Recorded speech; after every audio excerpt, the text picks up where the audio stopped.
Assalamualaikum warahmatullahi wabarakatuh. Nama saya Nur Afifah, NIM T2019-1061. Pada kesempatan kali ini saya akan menjelaskan bab 6 tentang urgensi bimbingan dan konseling dalam pendidikan. Nah, pada bab ke-6 ini ada dua sub pokok bahasan.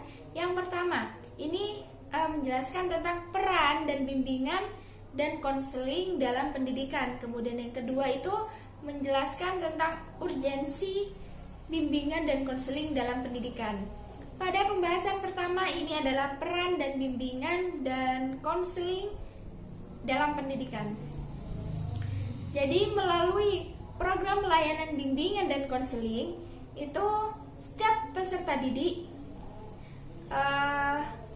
diharapkan dapat mengembangkan potensi yang ada dalam dirinya dengan optimal. Dengan kata lain dapat disimpulkan bahwa program pelayanan bimbingan dan konseling ini berusaha untuk mempertemukan antara kemampuan individu dengan cita-citanya serta dengan situasi dan kebutuhan masyarakat. Kemudian peranan bimbingan dan konseling ini yaitu sesuai dengan urgensi dan kedudukannya, yaitu sebagai penunjang kegiatan pendukung pendidikan lainnya. Karena sudah tercantum dalam Undang-Undang Nomor 20 Tahun 2003 tentang Sistem Pendidikan Nasional. Kemudian peranan ini dapat ditampilkan dalam bentuk itu berupa membantu peserta didik dalam mengembangkan kompetensi kemanusiaan, kompetensi sosial, serta membantu kelancaran dalam mengembangkan kompetensi akademik dan profesional sesuai dengan bidang yang ditekuninya. Kemudian, urgensi bimbingan dan konseling dalam pendidikan. Jadi, pentingnya bimbingan dan konseling dalam pendidikan itu dilatar belakangi oleh beberapa faktor. Yang pertama, faktor perkembangan pendidikan. Kemudian yang kedua, faktor sosial kultural atau sosial budaya. Kemudian faktor perbaikan individu. Nah, dari faktor-faktor tersebut, disitulah layanan bimbingan dan konseling itu dirasakan dan dibutuhkan oleh peserta didik untuk menunjang tujuan pendidikan yang diharapkan. Kemudian faktor yang pertama itu adalah faktor perkembangan pendidikan. Jadi dalam perkembangan pendidikan ini perlunya layanan bimbingan dan konseling itu didasari oleh beberapa hal. Yang pertama itu tentang demokratisasi pendidikan. Jadi demokrasi dalam aspek pendidikan itu sering disebut dengan istilah demokratisasi pendidikan, di mana di situ membuka kesempatan untuk para peserta didik dalam mengembangkan potensinya, kemudian memberikan kesempatan yang sama dari setiap individu agar dapat merasakan pelayanan bimbingan dan konseling yang diselenggarakan oleh pemerintah maupun badan swasta. Jadi di sini itu kan dengan terbukanya kesempatan yang sama kepada para peserta didik, jadi di situ berkumpul para peserta didik dengan latar belakang yang berbeda, dari latar belakang ekonomi, sosial budaya, dan lain sebagainya.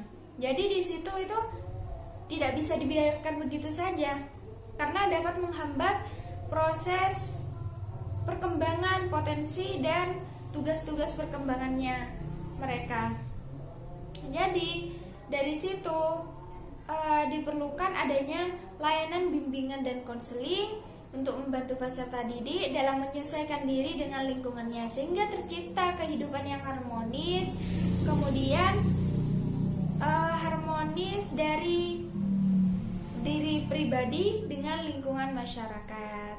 Dan hal yang mendasari perkembangan pendidikan dalam faktor perkembangan pendidikan ini yang kedua itu adalah perubahan sistem pendidikan. Jadi dalam perkembangan itu memiliki ciri-ciri, yaitu mengalami perubahan-perubahan dari kurikulumnya, metode pengajarannya, strategi belajar dan mengajarnya, dan lain sebagainya. Jadi dalam perkembangan itu memang dibutuhkan perubahan-perubahan yang signifikan dari masa ke masa, tapi di situ itu akan timbul kesulitan dari peserta didik dalam memahami, kemudian mencerna apa yang disampaikan oleh gurunya di sekolah. Karena peserta itu kan dituntut untuk bisa memahami, kemudian mengikuti alur zaman dan perkembangannya. Sehingga disitulah perlu adanya layanan bimbingan dan konseling di sekolah. Dan hal yang mendasari faktor perkembangan pendidikan yang ketiga ini adalah perluasan sistem pendidikan, perluasan program pendidikan. Jadi di sini itu upaya yang terlihat dalam mengarah pada 3 dimensi. Jadi ada dimensi meninggi, dimensi mendatar, dan dimensi mendalam. Jadi yang pertama dimensi meninggi. Ini membuka kesempatan dan kemudahan bagi peserta didik untuk mengembangkan dan melanjutkan pendidikan setinggi mungkin. Jadi perlunya bimbingan dan konseling di sekolah ini dapat menilai dan mengetahui manakah peserta didik yang mempunyai kemampuan tinggi, rendah, sedang, dan mengetahui manakah peserta didik yang memiliki pengetahuan yang tinggi sehingga dapat melanjutkan pendidikan ke jenjang yang lebih tinggi lagi. Dan dimensi yang kedua ini dimensi mendatar. Jadi di sini terlihat ketika bertambahnya jenis sekolah dan berbagai jurusan itu akan membuat peserta didik itu kesulitan dan kebingungan dalam memilih jurusan mana yang tepat. Jadi perlunya bimbingan dan konseling dapat mengarahkan peserta didik untuk bisa memecahkan masalah tersebut. Kemudian hasil ini akan terlihat pada saat hasil belajarnya. Jika hasil yang diperoleh itu baik, maka bimbingan dan konseling itu berhasil. Kemudian jika hasil belajarnya itu rendah, maka layanan bimbingan dan konseling itu harus dipertanyakan. Jadi itulah yang membuat dan perlunya bimbingan dan konseling diselenggarakan. Dan dimensi yang ketiga ini adalah dimensi mendalam. Jadi ini terlihat ketika layanan bimbingan dan konseling itu memberikan suatu pengetahuan dan kesadaran bahwa kehidupan ini sangat sulit. Jadi di situ itu peserta didik diharapkan dapat mengembangkan dan menerapkan potensi yang dimilikinya dengan sesuai mungkin, dengan optimal mungkin untuk menghadapi segala tantangan yang akan dihadapi pada masa yang akan datang maupun pada masa saat ini. Dan faktor yang kedua ini adalah faktor sosial kultural atau sosial budaya. Jadi peranan bimbingan dan konseling di sini lebih memahami kepada kemampuan yang dimiliki peserta didik dengan membuka cakrawala pemikirannya untuk bisa peserta didik itu memiliki kemampuan di segala bidang sehingga usaha ini dapat berdampak kepada peserta didik agar dapat terjun langsung ke masyarakat dan dapat berkarya sesuai dengan bidang keahliannya.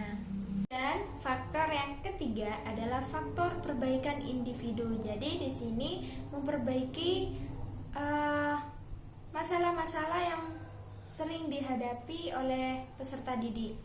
Yang pertama masalah perkembangan individu, kemudian menyangkut masalah kebutuhan individu.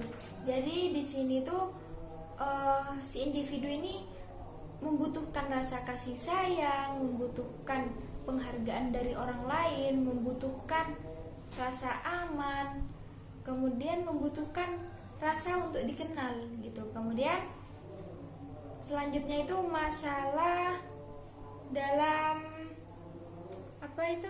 perbedaan individu. Jadi dengan layanan bimbingan konseling bisa mengatasi masalah yang dihadapi klien seperti perbedaan tentang intelijensi atau kecerdasan, kemudian perbedaan tentang bakat, perbedaan kebutuhan, perbedaan cita-cita, perbedaan dalam hasil belajar.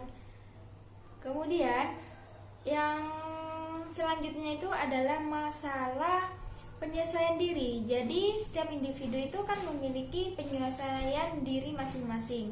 Jadi ada yang bersosialisasi tinggi dengan lingkungan masyarakat, kemudian ada yang rendahnya bersosialisasi. Jadi dengan layanan bimbingan dan konseling diharapkan dapat membantu si peserta didik yang kuper atau bersosialisasi rendah agar mampu menjadi seseorang yang dapat bersosialisasi tinggi dengan lingkungan masyarakatnya. Sekian dari penjelasan bab 6 dari pemaparan yang telah saya sampaikan. Semoga dapat bermanfaat. Wassalamualaikum warahmatullahi wabarakatuh.